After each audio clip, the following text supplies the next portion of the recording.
कक्षा 12वीं 12th physics में एक अंक के इम्पॉर्टेंट प्रश्न जो बोर्ड परीक्षा में आएंगे उस पर आज हम डिस्कशन कर रहे हैं।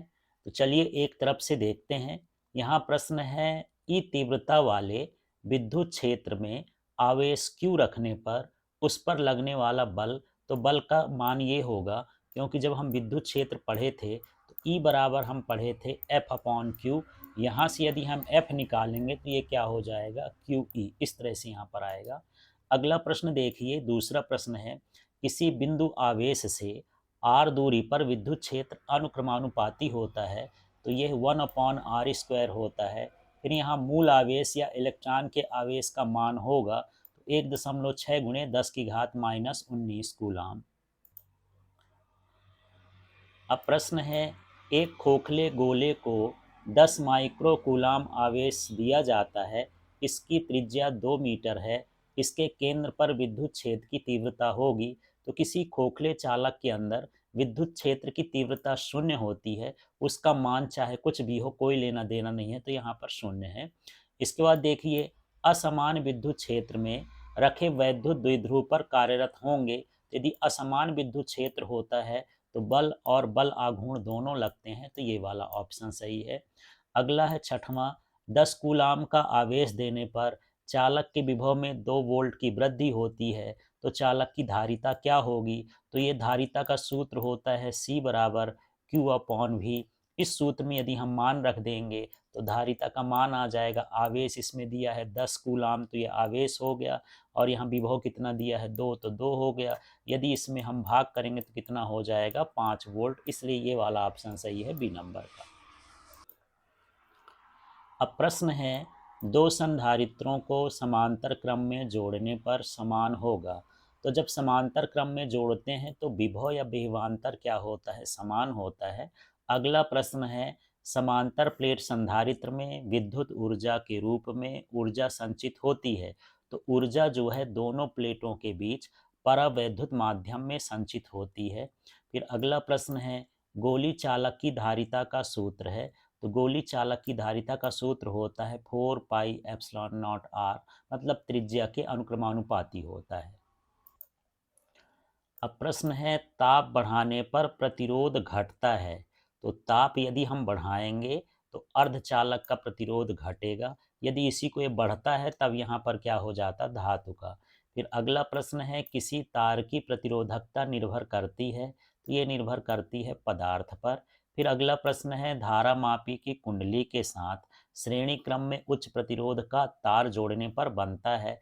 तो हम श्रेणी क्रम में जब उच्च प्रतिरोध का तार जोड़ते हैं धारा मापी की कुंडली के साथ तो हमको वोल्ट मीटर प्राप्त होता है। अगला प्रश्न है 13वां प्रश्न, एक आवेशित कण समचुंबकीय क्षेत्र में इसके समांतर प्रवेश करता है तो कण का पथ कैसा होगा? तो ये सरल रेखा है। यदि लंबवत प्रवेश करता तो वृत्तीय होता, और इनके अलावा प्रवेश करता तो परवलय या हेलिकल होता। अगला प्रश्न है, बायो सेवर्ट के नियम का सदिश रूप है। तो यहाँ पर बायो सेवर्ट के नियम का सदिश रूप देखिए, μ0I vector into r vector upon r³ ये 4π है अपॉन में। तो इस तरह से आपको देखना है, ये स्क्वायर वाला नहीं होता है, क्योंकि एक आर हम ऊपर लिख दिए हैं तो एक आर नीचे लिखेंगे तो r³ रहेगा। तो अच्छे से इसको देख लेना है, कन्फ्यूजन में नहीं रहना। यहाँ dl भी रहेगा, इंटू में r रहेगा।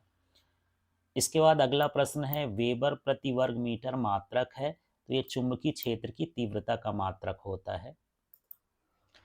फिर प्रश्न है, एम चुंबकीय आघूर्ण वाले दंड चुंबक को लंबाई के अनुदिश 2 बराबर भागों में काटने पर प्रत्येक भाग का चुंबकीय आघूर्ण होगा। तो यदि हम बराबर भागों में काटेंगे तो उसका चुंबकीय आघूर्ण भी क्या हो जाएगा, आधा हो जाएगा।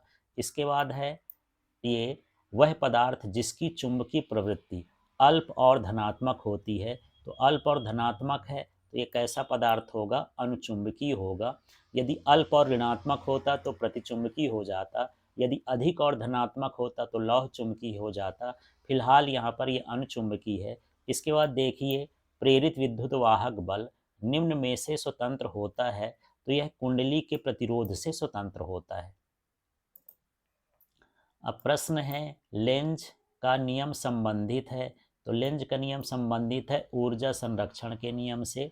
फिर देखिए समतल कुंडली में n फेरे हों तो उसका स्वप्रेरकत्व अनुक्रमानुपाती होता है। तो स्वप्रेरकत्व फेरों की संख्या के वर्ग के अनुक्रमानुपाती होता है, तो यहाँ n स्क्वायर हो जाएगा। फिर अगला है स्वप्रेरकत्व का मात्रक है, तो इसका मात्रक क्या होता है, हेनरी। अब प्रश्न है किसी कुंडली से बद्ध चुंबकीय फ्लक्स में परिवर्तन किया जा सकता है। तो कुंडली को परिवर्तित चुंबकीय क्षेत्र में रखकर, कुंडली को एक समान चुंबकीय क्षेत्र में घुमाकर, एक समान चुंबकीय क्षेत्र में कुंडली का क्षेत्रफल बदल करके चुंबकीय फ्लक्स का जो सूत्र होता है चुंबकीय फ्लक्स का, ये होता है phi equal to B A cos theta. तो यहाँ पर देखिए तीनों चीज़ें हैं कि यहाँ पर हम चुंबकीय क्षेत्र बदल दें, यहाँ पर जैसे परिवर्तित चुंबकीय क्षेत्र तो इसका मान बदल सकते हैं, यहाँ पर कुंडली के समान चुंबकीय क्षेत्र में घुमाकर तो माने कोण का मान बदल सकते हैं, फिर क्षेत्रफल है तो क्षेत्र का मान, फल का मान बदल करके, तो यहाँ पर हो जाएगा उपरोक्त सभी। ये तीनों तरीके से हम चुंबकीय फ्लक्स में परिवर्तन कर सकते हैं। अगला है ट्रांसफार्मर को का क्रोड किस मान को कम करने के लिए पटलित बनाया जाता है। तो ट्रांसफार्मर के क्रोड को पटलित बनाते हैं भंवर धारा के मान को कम करने के लिए। यहाँ आपको ये भी समझना है कि ये विकल्प वाले प्रश्न हैं, लेकिन ये एक नंबर में कहीं भी पूछे जा सकते हैं, खाली स्थान में, जोड़ी में, सत्य सत्य में, तो उस हिसाब से आपको इसकी तैयारी करना है। अगला प्रश्न है यहाँ भारत में घरों में दी जाने वाली विद्युत धारा की आवृत्ति होती है, तो ये 50 हर्ट्ज होती है। फिर प्रत्यावर्ती धारा दर्शाती है, तो ये केवल ऊष्मीय प्रभाव दर्शाती है। निम्न में से कौन सी विद्युत चुम्बकीय तरंगें नहीं है, तो ये सभी विद्युत चुम्बकीय तरंगें हैं, ध्वनि तरंग जो है विद्युत चुम्बकीय तरंग नहीं है। फिर है प्रश्न निम्न में अधिक आवृत्ति वाली तरंग कौन सी है, तो इनमें सबसे अधिक आवृत्ति जो होती है वो गामा तरंग की है। अगला प्रश्न है दृश्य प्रकाश के आवृत्ति की कोटि होती है, तो ये 10 की घात 14 हर्ज होती है। फिर है निर्वात में विद्युत चुम्बकीय तरंगों का वेग, तो ये सूत्र होता है 1/μ0 ε0। इसके बाद यहाँ पर निम्न में से कम तरंग दैर्ध्य की तरंग है, तो वैसे तो सबसे कम तरंग दैर्ध्य की जो तरंग होती है वो गामा किरण है, लेकिन गामा के नीचे एक्स आता है, तो फिर यहाँ पर क्या हो जाएगा, एक्स हो जाएगा। इनमें से हमको चुनाव करना है, रेडियो की सबसे अधिक होगी, एक्स की यहाँ पर सबसे कम होगी। फिर इसके बाद यहाँ पर है 32 नंबर में, इस प्रश्न को भी देखते हैं। यहाँ प्रश्न है यदि चुंबकीय क्षेत्र एक्स अक्ष तथा विद्युत क्षेत्र वाई अक्ष की ओर हो तो तरंग संचरण होगा। तो जो चुंबकीय क्षेत्र होता है, विद्युत क्षेत्र होता है और तरंग का संचरण होता है, ये तीनों परस्पर लंबवत होते हैं। तो ये एक्स की ओर जा रहा है, ये वाई की ओर जा रहा है, तो चुंबकीय वो तरंग जो है वो कहाँ की ओर जाएगी, जेड की ओर जाएगी। इसके बाद है कोहरे में सिग्नलों को भेजने में किस तरंग का प्रयोग किया जाता है, तो यहाँ अवरक्त किरणों का प्रयोग किया जाता है। फिर है विद्युत चुम्बकीय तरंगें उत्पन्न होती हैं, तो ये त्वरित आवेशों से उत्पन्न होती हैं। फिर है यहाँ पर 35वां प्रश्न देखते हैं, किसी तरंग की तरंग दैर्ध्य 5000 एंगस्ट्रॉम है, तो इसकी आवृत्ति होगी। तो आवृत्ति के लिए पहले हम इसको हल करके देखेंगे। तो ये सूत्र होता है न्यू बराबर सी अपॉन लेमडा। सी का मतलब प्रकाश की चाल है, ये होती है 3 गुणे 10 की घात 8। फिर ये लेमडा का मतलब ये तरंग दैर्ध्य है, तो यही हम लिख दिए हैं 5000, और एंगस्ट्रॉम का मतलब होता है 10 की घात -10, तो ये लिख दिए। अब हम एक काम करेंगे, 5 के बाद यहाँ 3 शून्य है, इसको ऊपर बड़ा बनाएंगे तो 4 शून्य हम ये ले लेते हैं 8 से। तो देखिए 8 की घात को हमने क्या लिख दिया, 4, और 4 शून्य उसके बदले यहाँ रख दिए। नीचे 5000 है ही। अब ये जो -10 है ऊपर जाके हो जाएगा +10। अब यदि हम इसमें भाग करेंगे तो ये सब कट जाएंगे, शून्य शून्य, तो 5 छक्का 30, 6 गया, और 10 अब में 4 और 10 जोड़ेंगे तो 10 की घात 14 हर्ज। तो ये वाला ऑप्शन सही है इसमें।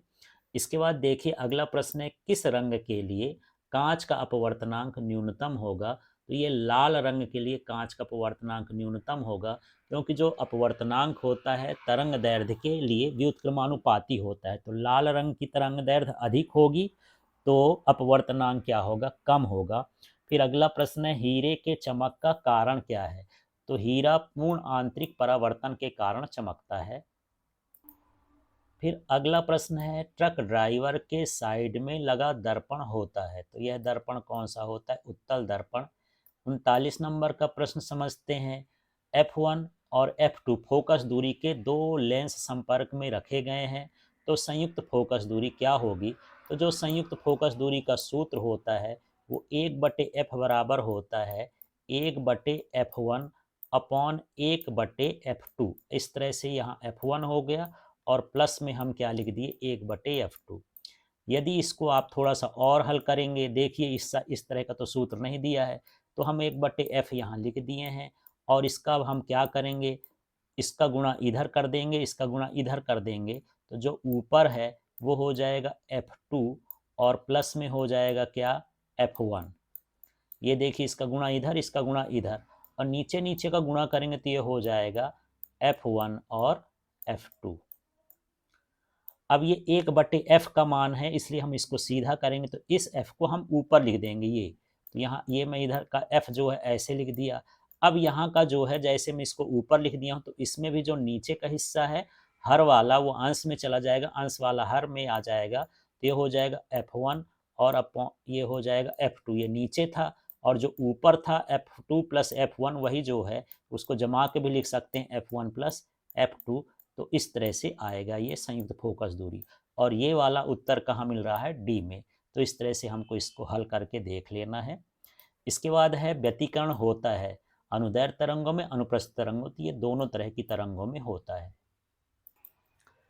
अगला प्रश्न देखते हैं, प्रकाश की तरंग प्रकृति का प्रमाण निम्न परिघटना से नहीं मिलता है। तो व्यतिकरण, विवर्तन, ध्रुवण ये तरंग प्रकृति को बताते हैं, लेकिन जो प्रकाश विद्युत प्रभाव है प्रकाश की कण प्रकृति को बताता है।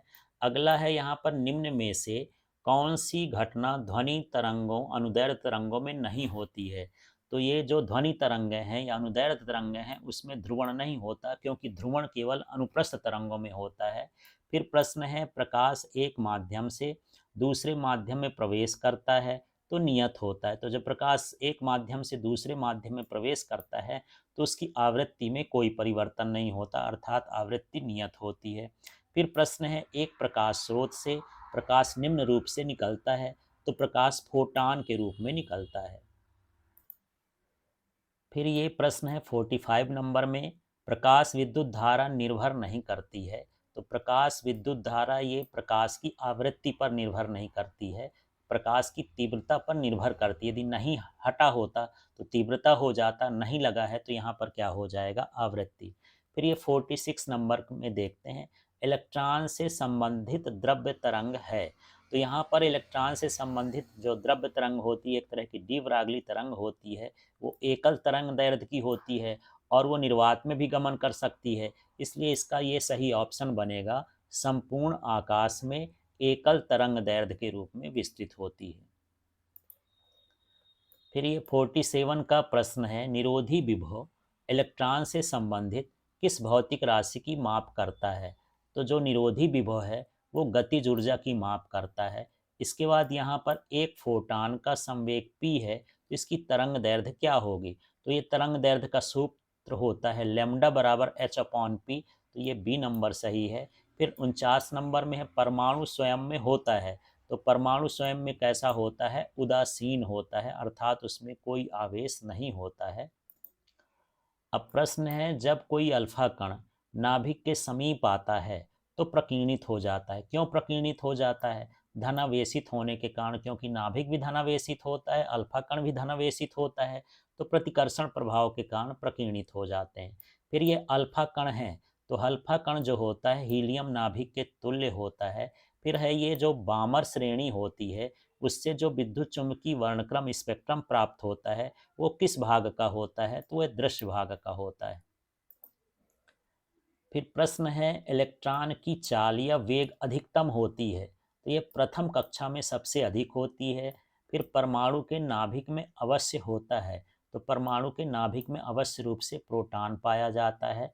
सूर्य में ऊर्जा का स्रोत है, तो सूर्य हो या तारे हों उसमें ऊर्जा का जो स्रोत होता है वो नाभिकीय संलयन की क्रिया होती है।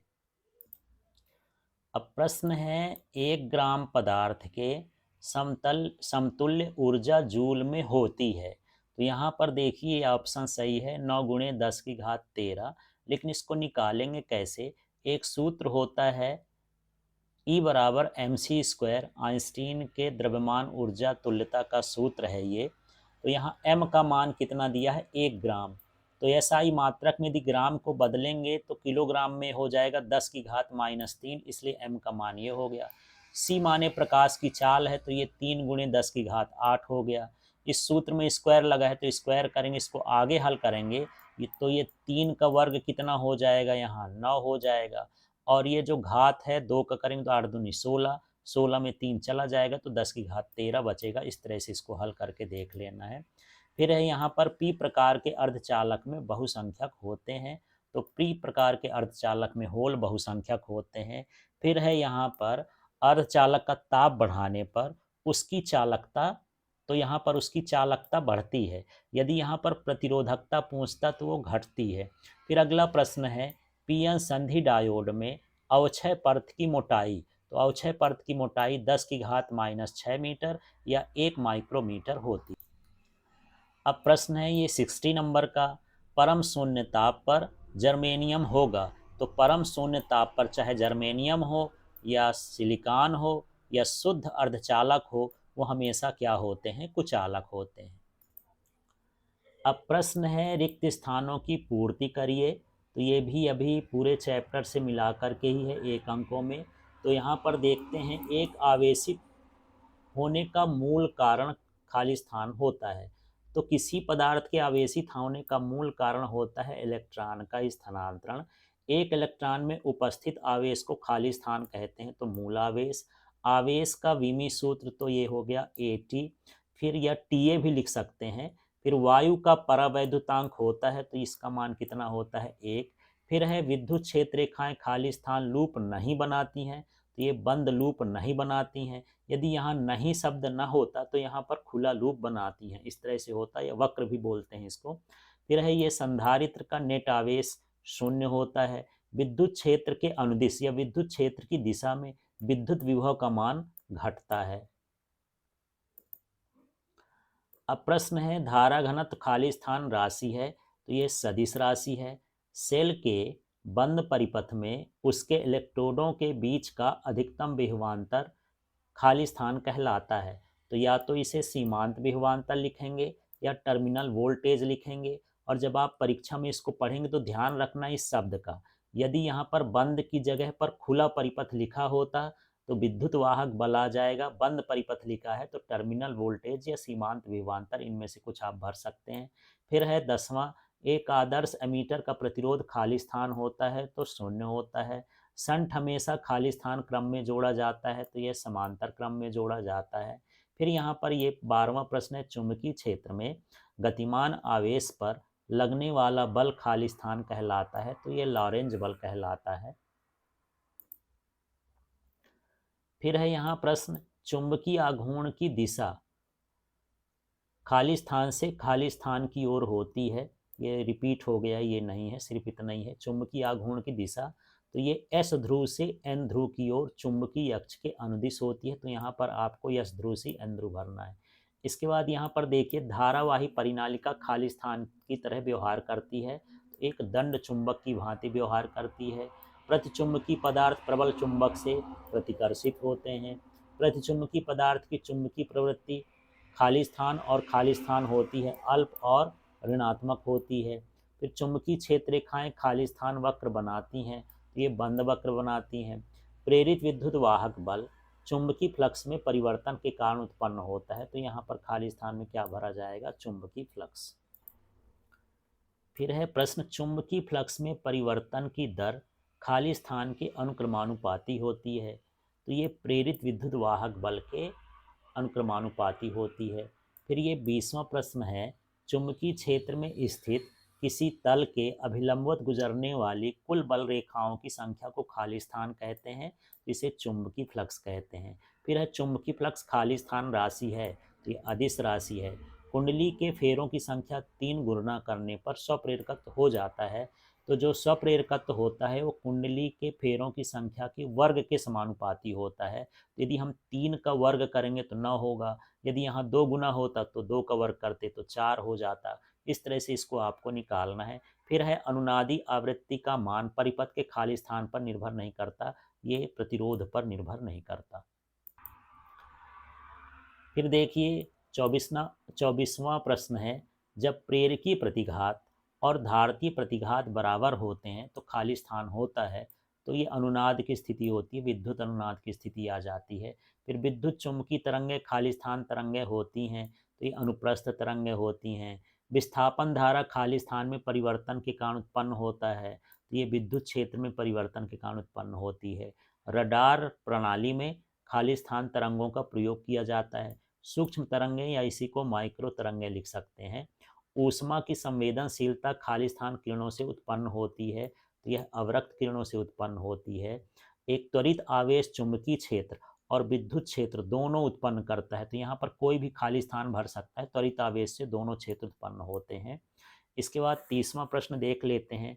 प्रश्न है, जीवाणुनाशक के रूप में खाली स्थान तरंगों का प्रयोग किया जाता है, तो जीवाणु को नष्ट करने के लिए परावैंगनी तरंगों का प्रयोग किया जाता है।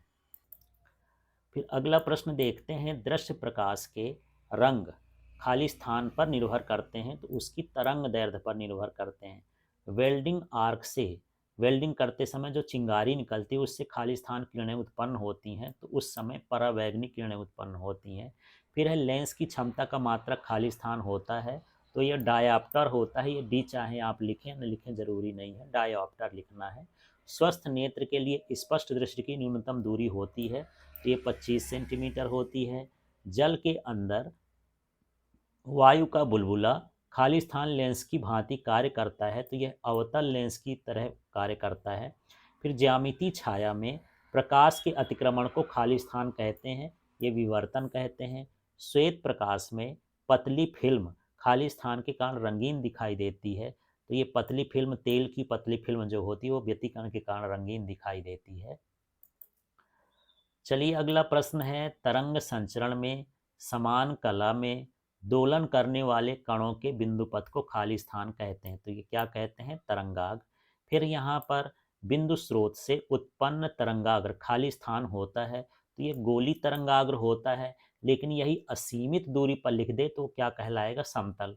तो सेंटेंस को देखना है, यदि दूरी नहीं लिखा है तब तो गोली तरंगाग्र है, या सीमित दूरी लिखा है तब भी गोली तरंगाग्र है। लेकिन सेंटेंस ऐसा बना होता बिंदु स्रोत से असीमित दूरी पर उत्पन्न तरंगाग्र, तब यहाँ पर समतल हो जाता। फिर अनंत पर स्थित प्रकाश स्रोत का तरंगाग्र कैसा होगा, समतल होगा। एकांतर क्रम में दीप्त एवं अदीप्त फ्रिंजों के समूह को खाली स्थान कहते हैं, तो ये व्यतिकरण प्रतिरूप कहते हैं। फिर ये यंग के प्रयोग में फ्रिंजें खाली स्थान थी, तो ये अति परवलयाकार थी। फिर विकिरण की प्रकृति खाली स्थान होती है, तो यह द्वैती प्रकृति की होती है। फिर यहाँ पर प्रश्न है, प्रकाश विद्युत प्रभाव की व्याख्या सर्वप्रथम खाली स्थान ने की, तो ये आइंस्टीन ने की। फोटॉन का विराम द्रव्यमान खाली स्थान होता है, शून्य होता है। इलेक्ट्रॉन का विराम द्रव्यमान, अब देखिए एक बार यहाँ फोटॉन पूछा है तो फोटॉन का शून्य हो गया, लेकिन यहाँ इलेक्ट्रॉन शब्द लिख देगा तो इलेक्ट्रॉन का विराम द्रव्यमान 9.1 गुणे 10 की घात -31 kg होता है, ये आपको भरना पड़ेगा। तो ध्यान रखना है कि फोटॉन पूछ रहा है कि इलेक्ट्रॉन पूछ रहा है। धातु की सतह से इलेक्ट्रॉन उत्सर्जन के लिए आवश्यक ऊर्जा को खाली स्थान कहते हैं, इसे कार्यफलन कहते हैं। धातु की सतह से इलेक्ट्रॉन निकलने की क्रिया को खाली स्थान कहते हैं, ये क्रिया इलेक्ट्रॉन उत्सर्जन कहलाती है। अब यहाँ प्रश्न है, इलेक्ट्रॉन के विशिष्ट आवेश का मान, तो ये 1.76 गुणे 10 की घात 11 कूलाम प्रति किग्रा होता है। इस प्रश्न में आप कंफ्यूज नहीं होंगे यदि ये विशिष्ट शब्द ना होता, सिर्फ होता इलेक्ट्रॉन के आवेश का मान, तो 1.6 गुणे 10 की घात -19 कूलाम। लेकिन यदि विशिष्ट आवेश पूछेगा तो ये मान होता है 1.76 गुणे 10 की घात 11 कूलाम प्रति किग्रा। तो आपको प्रश्न को ध्यान से पढ़ लेना है। प्रत्येक गतिशील कण के साथ तरंग संबद्ध होती है, जिसे खाली स्थान तरंग कहते हैं। तो या तो डी ब्रागली तरंग लिख सकते हैं या द्रव्य तरंग लिख सकते हैं। फिर प्रश्न है, इलेक्ट्रॉन की ऊर्जा खाली स्थान होती है, तो इलेक्ट्रॉन की ऊर्जा ऋणात्मक होती है। फिर है हाइड्रोजन परमाणु के मूल कक्षा की त्रिज्या खाली स्थान होती है, तो ये 0.51 अंगस्ट्राम, ये मूल कक्षा या पहली कक्षा की त्रिज्या होती है हाइड्रोजन परमाणु के। फिर प्रत्येक परमाणु की ऊर्जा खाली स्थान होती है, क्वांटीकृत होती है, मतलब एक निश्चित ऊर्जा के पूर्ण संख्या के गुणनफल के बराबर होती है। फिर यह हाइड्रोजन परमाणु की निम्नतम ऊर्जा का मान, तो ये होता है -13.6 इलेक्ट्रॉन वोल्ट। लेकिन यहाँ निम्नतम ऊर्जा न लिख के आयनीकरण ऊर्जा लिख देता तो यहाँ प्लस में यही चीज़ लिखते। तो आपको ध्यान रखना है, दोनों चीज़ें इसमें पूछी जाती हैं। फिर है नाभिक में पाए जाने वाले निरावेशित या उदासीन कण का नाम क्या है। तो जो उदासीन कण है जिसमें कोई आवेश नहीं होता वो होता है न्यूट्रॉन। अब अगला प्रश्न देखते हैं। प्रश्न है, ऐसे नाभिक जिनकी द्रव्यमान संख्या समान हो और परमाणु संख्या भिन्न हो तो उसे क्या कहते हैं। तो यहाँ पर ये संभारिक है, द्रव्यमान संख्या भी लिख सकता है या भार भी लिख सकता है। तो भार जब बराबर होता है तो संभारिक है। फिर है खाली स्थान प्रक्रिया में हल्के नाभिक मिलकर के भारी नाभिक बनाते हैं। तो जब हल्के नाभिक मिलकर के भारी नाभिक बनाते हैं तो उसे नाभिकीय संलयन कहते हैं। फिर हाइड्रोजन, ड्यूटेरियम और ट्रिटियम के परमाणु द्रव्यमानों का अनुपात क्या होता है। तो उनका जो द्रव्यमान है या परमाणु भार का अनुपात है वो 1:2:3 होता है। फिर है यहाँ पर बंधन ऊर्जा प्रति न्यूक्लियन का औसत मान, तो ये 8 मेगा इलेक्ट्रॉन वोल्ट होता है। चालन बैंड एवं संयोजी बैंड के बीच ऊर्जा का अंतराल खाली स्थान कहलाता है, इसे हम वर्जित अंतराल कहते हैं। अब देखते हैं यहाँ पर 61वां प्रश्न है, सहसंयोजी बंध में इलेक्ट्रॉन की कमी को खाली स्थान कहते हैं। तो या उसी को होल या फिर हम उसको वीवर भी बोलते हैं, तो जो भी आपको लिखना हो। अगला प्रश्न है, अग्रभिनत में डायोड का एन क्षेत्र को बैटरी के खाली स्थान से जोड़ते हैं। तो ये निगेटिव वाला एरिया ऋण सिरे से ही जुड़ेगा अग्रभिनत में, माने पी को पी से पॉजिटिव से जोड़ते हैं, एन को निगेटिव से, तो यहाँ पर ऋण हो जाएगा। इसके बाद है ऊंचाई ट्रांसफार्मर की प्राथमिक कुंडली में फेरों की संख्या द्वितीय कुंडली से कम होती है, उसमें द्वितीय कुंडली में फेरों की संख्या ज़्यादा, प्राथमिक में कम होती है। फिर वह धारा जिसकी दिशा समय के साथ नहीं बदलती, तो जो जिसकी दिशा समय के साथ नहीं बदलती वो क्या कहलाती है, दिष्ट धारा। फिर एक पूर्ण चक्र में प्रत्यावर्ती धारा का औसत मान खाली स्थान होता है, तो ये 0 होता है। अब यहाँ प्रश्न है, सही जोड़ी मिलाइए। तो यहाँ पर देखिए व्हीट स्टोन, तो जो व्हीट स्टोन का संबंध है ये इस तरह से है, P/Q बराबर R/S। दूसरा है आंतरिक प्रतिरोध, तो जो आंतरिक प्रतिरोध का सूत्र होता है ये होता है स्मॉल r बराबर E/V-1 इन ब्रैकेट और इंटू R है। फिर यहाँ पर टर्मिनल वोल्टेज है, तो जो टर्मिनल वोल्टेज का सूत्र होता है ये होता है V=E-IR। इसके बाद है यहाँ धारा घनत्व, तो जो धारा घनत्व का सूत्र होता है ये होता है J/IA। इसके बाद यहाँ ओम का नियम, तो ओम के नियम से जो सूत्र मिलता है ये मिलता है V क्या, IR। फिर यहाँ किरचॉफ का प्रथम नियम, तो ये सिग्मा I बराबर क्या होता है, 0। इसके बाद विद्युत सामर्थ्य या विद्युत शक्ति, इसका सूत्र क्या होता है, P बराबर V/I। इस तरह से इसकी जोड़ी मिलाना है। चलिए फिर से दूसरी सही जोड़ी देखते हैं। इसमें लॉरेंज बल, तो जो लॉरेंज बल का सूत्र होता है ये होता है QVB साइन थीटा। इसके बाद है धारावाही लूप पर बल आघूर्ण, तो यहाँ जो बल आघूर्ण का सूत्र होता है ये होता है τ=NIAB साइन थीटा। ये बल आघूर्ण पूछ रहा है। इसके बाद चुंबकीय क्षेत्र में धारावाही चालक पर बल, तो जो चुंबकीय क्षेत्र में धारावाही चालक पर बल लगता है ये होता है ILB साइन थीटा।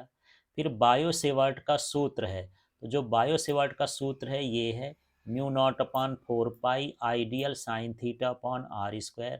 फिर है एम्पियर का परिपथीय नियम, तो ये होता है ये इंटीग्रेशन B/dl बराबर μ0I। इस तरह से यहाँ पर जोड़ी मिलाना है। यहाँ अगली जोड़ी फिर से देखते हैं। दंड चुंबक का चुंबकीय आघूर्ण, तो जो दंड चुंबक का चुंबकीय आघूर्ण होता है ये कैपिटल M बराबर M×2L ये होता है। फिर दूसरा है धारावाही लूप का चुंबकीय आघूर्ण, तो जब धारावाही लूप में जाएंगे तो इसके जो चुंबकीय आघूर्ण का मान होता है ये होता है ये NIA। इसके बाद है दंड चुंबक का बल आघूर्ण। अभी चुंबकीय आघूर्ण पूछ रहा था, बल आघूर्ण अलग है, दोनों में आघूर्ण आघूर्ण लगा है, ये ध्यान रखना है। तो जो दंड चुंबक का बल आघूर्ण होता है ये होता है MB sin थीटा। फिर वही हो गया धारावाही लूप का बल आघूर्ण। इसमें धारावाही लूप का चुंबकीय आघूर्ण था, ये बल आघूर्ण। तो इस बल आघूर्ण का सूत्र ये होता है tau equal to NIAB sin theta. फिर यहाँ चुंबकन, तो चुंबकन का सूत्र ये होता है M/V। फिर आ गया चुंबकीय फ्लक्स, तो चुंबकीय फ्लक्स का सूत्र ये होता है BA cos थीटा। फिर यह चुंबकीय तीव्रता, तो चुंबकीय तीव्रता का जो सूत्र होता है ये होता है B/μ। तो इस तरह से यहाँ पर इसकी जोड़ी मिलाना है आपको।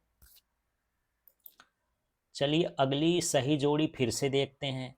तो यहाँ प्रेरक की स्थितिज ऊर्जा, तो जो प्रेरक की स्थितिज ऊर्जा या चुंबकीय ऊर्जा का सूत्र होता है 1/2 LI², चाहे स्थितिज ऊर्जा पूछ दे या चुंबकीय ऊर्जा पूछ दे। अगला है चुंबकीय फ्लक्स, तो यहाँ पर जो चुंबकीय फ्लक्स का सूत्र होता है ये होता है BA cos थीटा। इसके बाद है प्रेरित विद्युत वाहक बल, तो जो प्रेरित विद्युत वाहक बल है ये है चुंबकीय फ्लक्स में परिवर्तन की दर के समानुपाती होता है। फिर आ गया प्रेरित धारा, तो जो प्रेरित धारा है ये सूत्र होता है विद्युत वाहक बल बटे प्रतिरोध ये। फिर लंबी परिनालिका का स्वप्रेरकत्व, तो ये जो 5 नंबर है लंबी परिनालिका का स्वप्रेरकत्व ये होगा μ0 n² A/L है यहाँ ना, इसको L समझना है, यहाँ भी ये L है। इसके बाद यहाँ पर देखिए लंबी परिनालिकाओं का अन्योन प्रेरकत्व, तो अन्योन प्रेरकत्व का ये सूत्र है, इसमें N1 N2 रहता है, इसमें N² रहता है। इसके बाद है यहाँ गतिक विद्युत वाहक बल, तो गतिक विद्युत वाहक बल का सूत्र है BLV। चलिए फिर से सही जोड़ी हम देखते हैं, जो इम्पोर्टेंट पूरे चैप्टर से सही जोड़ी है उसको देख रहे हैं। दंड चुंबक का चुंबकीय आघूर्ण, ये रिपीट हो गया है, इसको अभी छोड़ देते हैं। ये अगली सही जोड़ी है, इसको देख लेते हैं। तो यहाँ पर देखते हैं धारा का वर्ग माध्य मूल मान। तो जब आप धारा का वर्ग माध्य मूल मान देखेंगे तो इसका जो सूत्र होता है ये होता है I0/√2। फिर है धारतीय प्रतिघात, तो जो धारिता का प्रतिघात होता है उसको इस तरह से लिखते हैं 1/ωc। फिर प्रेरकी प्रतिघात, तो जो प्रेरक का प्रतिघात होता है वो होता है ωL। फिर ये LCR परिपथ की प्रतिबाधा, तो ये Z बराबर ये होता है √R² plus ωL minus 1/ωc का होल स्क्वायर। फिर यहाँ पर Q गुणक है, तो जो Q गुणक का सूत्र होता है ये होता है 1/R √L/C। फिर यहाँ पर जो औसत शक्ति का सूत्र होता है तो ये होता है ये PAV equal to VRMS into IRMS into cos theta. यहाँ थीटा भी लिख सकते हैं, थीटा ना हो तो फाई भी, जो भी इसमें लिखा हो। फिर ये अनुनादी आवृत्ति रह गया था, तो इसका सूत्र क्या होता है 1/2π√LC। यदि आपको और देखना है तो इससे भी इसका मिला सकते हैं कि कौन सा किसका सही है। फिर से यहाँ पर सही जोड़ी है, अब इसको मिलाते हैं रेडियो तरंगें। तो जो रेडियो तरंगों का संबंध है वो टीवी संचार से है। इसके बाद यहाँ पर परावैगनिक किरणें हैं, तो जो परावैगनिक किरणें हैं वो जल के शुद्धिकरण में उपयोग की जाती हैं। फिर इसके बाद यहाँ पर अवरक्त किरणें हैं, तो ये गर्म प्रभाव डालती हैं, तो रोगियों की सिकाई में इनका प्रयोग किया जाता है। फिर ये सूक्ष्म तरंगें हैं, तो सूक्ष्म तरंगें रडार प्रणाली में उपयोग की जाती हैं। फिर ये गामा किरणें हैं, तो ये कैंसर के इलाज में प्रयोग की जाती हैं। फिर इसके बाद दृश्य किरणें हैं, तो ये देखने में यूज की जाती हैं। फिर इसके बाद यहाँ पर एक्स किरणें हैं, तो ये चिकित्सीय जांच के लिए हम इसका प्रयोग करते हैं, या टूटी हड्डी का पता लगाने के लिए। तो फिर से यहाँ पर सही जोड़ी फिर से देख लेते हैं, अगली वाली सही जोड़ी। तो इसमें देखिए खगोलीय दूरदर्शी, तो खगोलीय दूरदर्शी का जो ये होता है सूत्र, ये FO/FE होता है माइनस में। यदि माइनस नहीं भी लगाए तो आपको FO/FE देखना है। इसके बाद यहाँ पर सरल सूक्ष्मदर्शी, तो जो सरल सूक्ष्मदर्शी का है ये सूत्र होता है 1+D/F।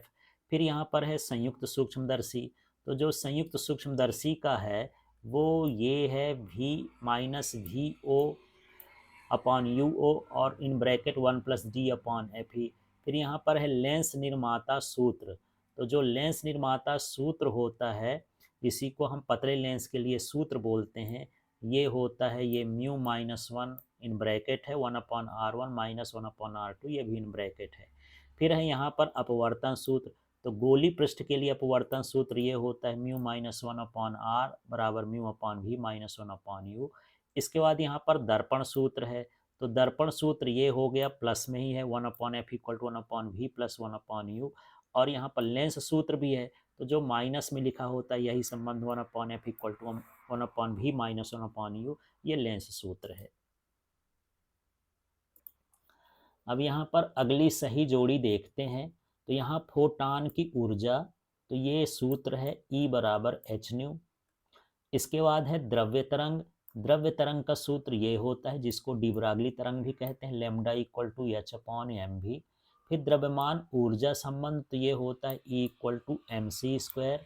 फिर है एक कार्यफलन, तो कार्यफलन का सूत्र ये होता है phi naught equal to e h nu naught. इसके बाद है आइंस्टीन का समीकरण, तो जो आइंस्टीन का समीकरण है ये होता है 1/2 एम वी स्क्वायर मैक्स बराबर H in bracket new minus new not. फिर है निरोधी विभव, तो ये सूत्र होता है 1/2 m v square max e V naught. इस तरह से इसकी जोड़ी मिलाना है। अब प्रश्न है एक वाक्य के उत्तर लिखना है, तो किस प्रकार के आवेश समूह के लिए विद्युत क्षेत्र की तीव्रता दूरी के व्युत्क्रमानुपाती होती है। तो देखिए यहाँ पर r दूरी है और ये विद्युत क्षेत्र की तीव्रता है, ये व्युत्क्रमानुपाती होती है जब कोई आवेशित तार हो या रेखीय आवेश हो तो उसके लिए है। इसके बाद यहाँ पर अगला प्रश्न देख लीजिए। प्रश्न है एक समान विद्युत क्षेत्र के लिए विद्युत बेल रेखाओं का चित्र बनाइए। तो यहाँ पर ये समांतर रेखाएं आप 4-6 खींच देंगे तो एक समान विद्युत क्षेत्र को बताएगा। फिर यहाँ पर है अगला प्रश्न देखिए, आवेशित खोखले गोले के अंदर विद्युत विभव कितना होता है। तो विद्युत विभव का मान नियत होता है, यदि यहीं पर विद्युत क्षेत्र की तीव्रता पूछता तो शून्य हो जाता। तो आपको ध्यान रखना है, विभव आए तो नियत लिखना है, विद्युत क्षेत्र आए तो शून्य लिखना है। फिर है समांतर प्लेट संधारित्र के प्लेटों के बीच वायु के स्थान पर कागज भरने पर उसकी धारिता पर क्या प्रभाव पड़ता है। तो ये सूत्र होता है, ये जो के है, के का मतलब उसमें परावैद्युतांक, कागज भरेंगे तो परावैद्युतांक का मान बढ़ जाएगा, जिससे उसकी धारिता भी क्या हो जाएगी, बढ़ जाएगी।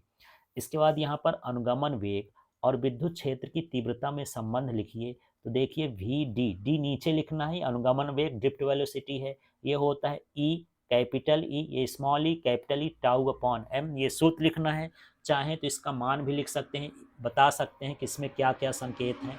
ई का मतलब इलेक्ट्रॉन का आवेश, ये कैपिटल ई का मतलब विद्युत क्षेत्र की तीव्रता, टाउ का मतलब श्रांति काल, एम का मतलब इलेक्ट्रॉन का आवेश और वी डी का मतलब क्या है, अनुगमन वेग है। इस तरह से यहाँ पर आप इसको कर सकते हैं। इसके बाद हमारे पास अगला प्रश्न है, छठवां प्रश्न देखिए, श्रांति काल का मान किस पर निर्भर करता है। तो ये किस पर निर्भर करता है, चालक के पदार्थ पर। फिर ये है धारावाही कुंडली के केंद्र पर चुंबकीय क्षेत्र की तीव्रता का मान लिखिए। तो इसका मान अधिकतम होता है, चाहे तो आप सूत्र भी लिख सकते हैं mu B equal to mu naught N I upon 2r, और दोनों भी लिख सकते हैं। फिर यह धारा के चुंबकीय प्रभाव की खोज किसने की और स्टेड ने की। फिर नौवां प्रश्न है विद्युत का जड़त्व किसे कहते हैं। तो ये स्वप्रेरकत्व को कहते हैं। फिर यहाँ अगला प्रश्न है किसी धारावाही कुंडली में कौन सी ऊर्जा संचित होती है। तो ये चुंबकीय ऊर्जा संचित होती है। फिर प्रश्न है ट्रांसफार्मर किस सिद्धांत पर कार्य करता है। तो ये अन्योन प्रेरण के सिद्धांत पर कार्य करता है। फिर है एल लंबाई का चालक भी वेग से एक समान चुंबकीय क्षेत्र बी के लंबवत गति करता है, तो उसका प्रेरित विद्युत वाहक बल का परिमाण क्या होगा। तो ये गतिक विद्युत वाहक बल का जो सूत्र होता है बी एल भी, इस तरह से हम इसको करेंगे। फिर प्रश्न है किसी पदार्थ की चुंबकीय प्रवृत्ति 4/5 है, तो कैसा पदार्थ है। तो ये अनुचुंबकीय पदार्थ है, क्योंकि ये तो धनात्मक है और भाग करेंगे तो 0.1 से कम है, इसलिए ये क्या हो गया, अनुचुंबकीय हो गया। फिर ये है किसी पदार्थ की चुंबकीय प्रवृत्ति -0.5 है, कैसा पदार्थ है। तो ये माइनस लग गया, इसका मतलब ये प्रतिचुंबकीय, तो ऋणात्मक और अल्प जो होती है वो प्रतिचुंबकीय की होती है।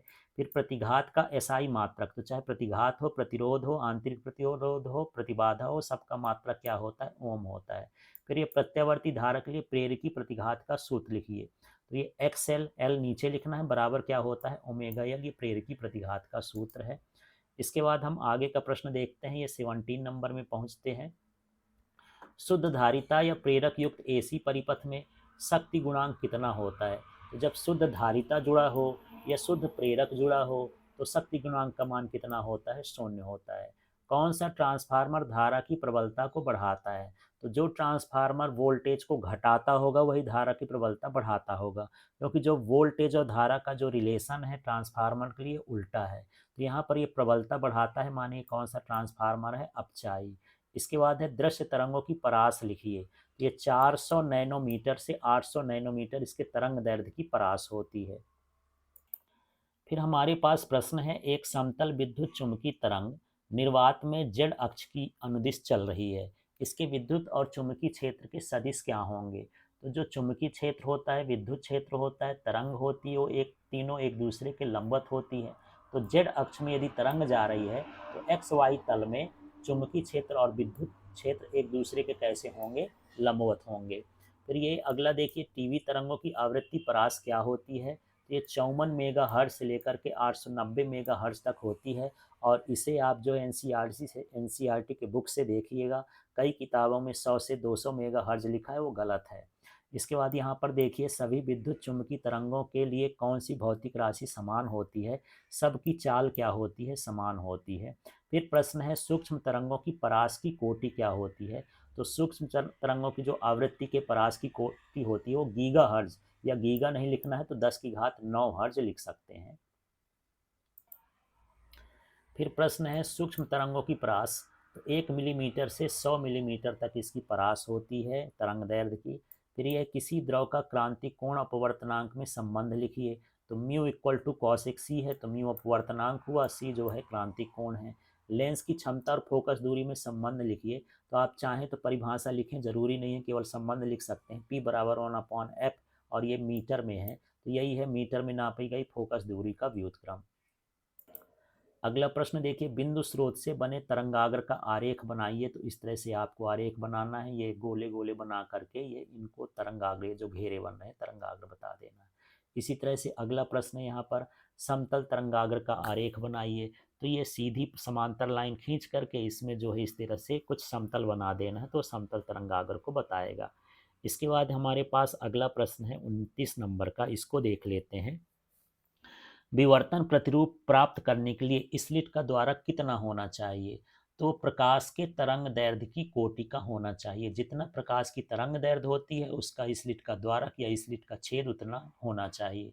विकिरण की ऊर्जा तथा आवृत्ति में संबंध लिखिए। तो ये सूत्र होता है E बराबर एच न्यू। तो ये विकिरण की ऊर्जा है और ये आवृत्ति है। फिर आपतित प्रकाश की तीव्रता का प्रकाश धारा पर क्या प्रभाव पड़ता है? तो तीव्रता बढ़ाने पर प्रकाश धारा क्या होती है? बढ़ती है। फिर यहाँ पर अगला प्रश्न देख लेते हैं, 32वां प्रश्न है हमारे पास, फोटान किसे कहते हैं? अथवा प्रकाश के फोटान की प्रकृति को स्पष्ट कीजिए। तो विकिरण स्रोत से उत्सर्जित प्रकाश ऊर्जा के छोटे छोटे बंडलों को फोटान कहते हैं। अब यहाँ पर देखिए, फोटान की तो परिभाषा हो गई। इसके बाद अगला प्रश्न है, तापायनिक उत्सर्जन के कारण निकले इलेक्ट्रॉनों को क्या कहते हैं? तो उनको कहा जाता है ताप आयन। इसके बाद है, पदार्थ का कार्यफलन का मान किस पर निर्भर करता है? तो ये पदार्थ की प्रकृति पर निर्भर करता है। फिर प्रश्न है, रिडबर्ग नियतांक का मान, तो 1.097 गुणे 10 की घात 7 प्रति मीटर, ये रिडबर्ग नियतांक का मान होता है। ये मीटर इनवर्स लिख सकते हैं। अल्फा कण क्या है? तो अल्फा कण हीलियम का नाभिक होता है। नाभिक की संलयन प्रयोगशाला में संभव नहीं है, क्यों? क्योंकि यह क्रिया अति उच्च ताप 10 की घात 7 केल्विन पर संपन्न होती है, और इतना ताप प्रयोगशाला में नहीं मिल सकता है। इसके बाद देखिए, एक AMU, एक परमाणु द्रव्यमान मात्रक, और यह हो सकता है कि AMU न लिखे, सीधे U भर लिख दे। एक U के तुल्य ऊर्जा का मान मेगा इलेक्ट्रॉन वोल्ट में लिखिए। तो ये आपको ये याद रखना है, 931.5 मेगा इलेक्ट्रॉन वोल्ट। और यहाँ ध्यान रखना है, AMU लिख दे या U लिख दिए या परमाणु द्रव्यमान मात्रक लिख दिए, उसकी ऊर्जा का मान मेगा इलेक्ट्रॉन वोल्ट में इतना होता है, 931.5 मेगा इलेक्ट्रॉन वोल्ट। फिर प्रश्न है, 0 केल्विन ताप पर निज अर्धचालक किस प्रकार का व्यवहार करता है? तो चाहे निज अर्धचालक हो या नैज अर्धचालक हो या शुद्ध अर्धचालक, ये पूरे एक ही नाम है। तो 0 केल्विन ताप पर ये क्या होते हैं? कुचालक होते हैं। दिष्टकारी का कार्य कौन सी अर्धचालक युक्ति करती है? तो पीएन संधि डायोड से ही दिष्टकारी बनाया जाता है। अब हम एक अंक के प्रश्नों के अगले पैटर्न में आते हैं और ये प्रश्न सत्य असत्य वाले हैं। देखिए, किसी आवेशित खोखले गोले के अंदर विद्युत क्षेत्र शून्य होता है, ये सत्य है। फिर ये 1 कूलाम आवेश में 6.25 गुणे 10 की घात 18 इलेक्ट्रॉन होते हैं, ये भी सत्य है। परमाणु विद्युत रूपेण धनावेशित होता है, गलत लिखा है। उदासीन होता है, मतलब ये असत्य है। फिर परीक्षण आवेश का परिमाण 1 कूलाम होता है, ये भी सत्य है। विद्युत क्षेत्र रेखाएं एक दूसरे को कभी प्रच्छेद करती हैं, तो ये असत्य है, कभी नहीं प्रच्छेद करती हैं। फिर विद्युत बल रेखाएं खुला वक्र बनाती हैं, ये सत्य है। सजाती आवेशों में आकर्षण होता है, असत्य है, उसमें प्रतिकर्षण होता है। विद्युत बल रेखाएं चालक के पृष्ठ के अभिलंबवत होती हैं, सत्य है, क्योंकि विद्युत बल रेखा और चालक के बीच का कोण 90 अंश होता है। फिर यहाँ अब हम 9वें प्रश्न में है, समांतर प्लेट संधारित्र में विद्युत ऊर्जा के रूप में ऊर्जा संचित होती है, तो ये सत्य है। संधारित्र में विद्युत ऊर्जा संचित होती है। फिर यह द्विध्रुव के निरक्षीय स्थिति पर विभव अशून्य होता है, असत्य है। शून्य होता है, इसमें लिख दिया अशून्य, इसलिए ये क्या हो गया? असत्य हो गया। विद्युत धारिता का एसआई मात्रक फैराड होता है, सत्य है। तांबे की तार को खींचकर दोगुना करने पर प्रतिरोधकता 4 गुना हो जाती, असत्य है। यदि ये प्रतिरोध लिखा होता तो सही होता। प्रतिरोधकता लंबाई चौड़ाई पर कोई प्रभावित नहीं होती है, उसका मान अपरिवर्तित रहता है। फिर है आंतरिक प्रतिरोध का मात्रक ओम होता है, सत्य है। धारावाही कुंडली के केंद्र पर चुंबकीय क्षेत्र की तीव्रता अधिकतम होती है, ये भी सत्य है। जब आवेश चुंबकीय क्षेत्र के लंबवत गति करेगा तो लॉरेंज बल का मान अधिकतम होगा, सत्य है, क्योंकि वो वृत्ताकार मार्ग बनाता है। और क्यू भी साइन थीटा होता है, साइन 90 का मान अधिकतम होता है, इसलिए इसका मान भी अधिकतम होगा। उच्च प्रतिरोध की तार को संट कहते हैं, असत्य है। यहाँ उच्च प्रतिरोध की तार नहीं होता, कम प्रतिरोध की तार को संट कहते हैं। अब यहाँ अगले प्रश्न में है, पृथ्वी एक प्राकृतिक चुंबक है, सत्य है। समतल वृत्ताकार कुंडली की फेरों की संख्या 3 गुना करने पर स्वप्रेरकत्व 3 गुना हो जाएगा, गलत है। क्योंकि जो स्वप्रेरकत्व होता है वो फेरों की संख्या के वर्ग के समानुपाती होता है, तो यदि 3 का हम वर्ग करेंगे तो 9 गुना होना चाहिए स्वप्रेरकत्व, इसलिए असत्य है। वृत्ताकार कुंडली का स्वप्रेरकत्व कुंडली की त्रिज्या के समानुपाती होता है, सत्य है, क्षेत्रफल के समानुपाती। स्वप्रेरकत्व को विद्युत का जड़त्व कहते हैं, ये भी सत्य है। अनुनाद की स्थिति में धारा का आयाम न्यूनतम होता है, असत्य है, धारा का आयाम अधिकतम होता है। ऊंचाई ट्रांसफार्मर का परिणमन अनुपात 1 से कम होता है, ये भी असत्य है, 1 से अधिक होता है। फिर है दिष्ट धारा की दिशा व परिमाण समय के साथ परिवर्तित नहीं होती है, तो ये सत्य हो गया, क्योंकि दिशा परिमाण नहीं बदल रही है। फिर है सभी विद्युत चुम्बकीय तरंगों की चाल निर्वात में समान होती है, सत्य है, सभी की चाल एक समान होती है। फिर यहाँ पर है अवरक्त किरणों की खोज बेकुरल ने की थी, असत्य है, इसे हर्शैल ने की थी। ये 25 नंबर का प्रश्न था। वेल्डिंग आर्क से परावैंगनिक किरणें उत्पन्न होती हैं, ये भी सत्य है। इसके बाद विद्युत चुम्बकीय तरंगों का द्रव्यमान का स्थानांतरण करती हैं, असत्य है। जितनी भी तरंगें होती हैं वो द्रव्यमान का स्थानांतरण नहीं करती, ऊर्जा का स्थानांतरण करती हैं। समतल दर्पण की फोकस दूरी शून्य होती, असत्य है, अनंत होती है। प्रकाशिक तंतु पूर्ण आंतरिक परावर्तन के सिद्धांत पर कार्य करता है, ये भी सत्य है। वक्रता त्रिज्या फोकस दूरी की आधी होती है, असत्य है, फोकस दूरी वक्रता त्रिज्या की आधी होती है, यहाँ पर उल्टा लिखा हुआ है। इसके बाद देखिए, यदि किसी लेंस के लिए एफ फोकस दूरी का मान 0.5 मीटर है तो इसकी क्षमता +2d होगी, सत्य है। सूत्र होता है 1/f, तो यहाँ 1/f रखेंगे तो 0.5 होगा, दशमलव हटाएंगे तो ऊपर 10/5 और भाग करेंगे तो 2d हो जाएगा। यंग के प्रयोग में फ्रिंजें अति परवलयाकार थी, सत्य है। अनंत पर स्थित प्रकाश स्रोत का तरंगाग्र समतल होता है, यह भी सत्य है। इसके बाद ये प्रश्न 34वां प्रश्न है, तरंगाग्र कभी आगे की ओर गतिमान नहीं होता, असत्य होता है। पीछे की ओर गतिमान नहीं होता है, आगे तो होता ही है। आगे देखिए, साधारण बल्ब से ध्रुवित प्रकाश उत्पन्न होता है, असत्य है, अध्रुवित प्रकाश उत्पन्न होता है। फिर ये है द्रव्य तरंगें विद्युत चुंबकीय तरंगें नहीं है, सत्य है। इलेक्ट्रॉन का विराम द्रव्यमान शून्य होता है, गलत है। यहाँ पर इलेक्ट्रॉन का द्रव्यमान 9.1 गुणे 10⁻31 kg होता है। यदि फोटान होता तब यहाँ शून्य होता। धातु से इलेक्ट्रॉन उत्सर्जन के लिए कार्यफलन अधिक होना चाहिए, तो ये असत्य है, कार्यफलन कम होना चाहिए। नाभिक की खोज जे थॉमसन ने की थी। यहाँ पर ये क्या हो गया, असत्य हो गया, यहाँ पर आपको असत्य लिखना है क्योंकि नाभिक की खोज जो है वो रदरफोर्ड ने की थी। फिर परमाणु का नाभिक उदासीन होता है, असत्य है। नाभिक जो है धनावेशित होता है, उदासीन नहीं होता। चलिए अगला देख लेते हैं। यहाँ पर लाइमन श्रेणी का स्पेक्ट्रम परावैंगनी क्षेत्र का होता है, सही है। पहली कक्षा में इलेक्ट्रॉन की चाल अधिकतम होती है, ये भी सत्य है। नाभिक में पाए जाने वाले निरावेशित कण को न्यूट्रॉन कहते हैं, ये भी सत्य है। हल्के हाइड्रोजन का नाभिक प्रोटॉन कहलाता है, सत्य है। ये यूरेनियम 92-235 में नाभिकीय संलयन होने की संभावना असत्य है, इसमें नाभिकीय विखंडन होता है। एन प्रकार के अर्धचालक को बनाने के लिए शुद्ध अर्धचालक में त्रिसंयोजी अशुद्धि मिलाते हैं, असत्य है। पंच संयोजी अशुद्धि मिलाते हैं। अग्र अभिनत में डायोड का प्रतिरोध घटता है, सत्य है, तभी धारा प्रवाहित होती है इसमें।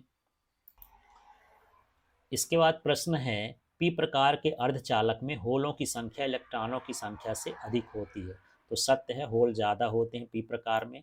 फिर प्रश्न है, जर्मेनियम सिलिकॉन अपद्रव्यी अर्धचालक हैं, माने अशुद्ध अर्धचालक हैं, तो बिल्कुल गलत है, ये शुद्ध अर्धचालक होते हैं, मतलब असत्य है।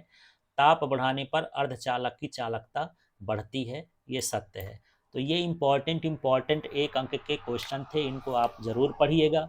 लेकिन इसके साथ साथ अन्य प्रश्नों को भी आपको पढ़ना है। ये इम्पॉर्टेंट तो हैं, लेकिन ये और तरह के प्रश्न भी एक एक अंक में आ सकते हैं, इसलिए आपको आगे की तैयारी भी करते रहना है। Thank you.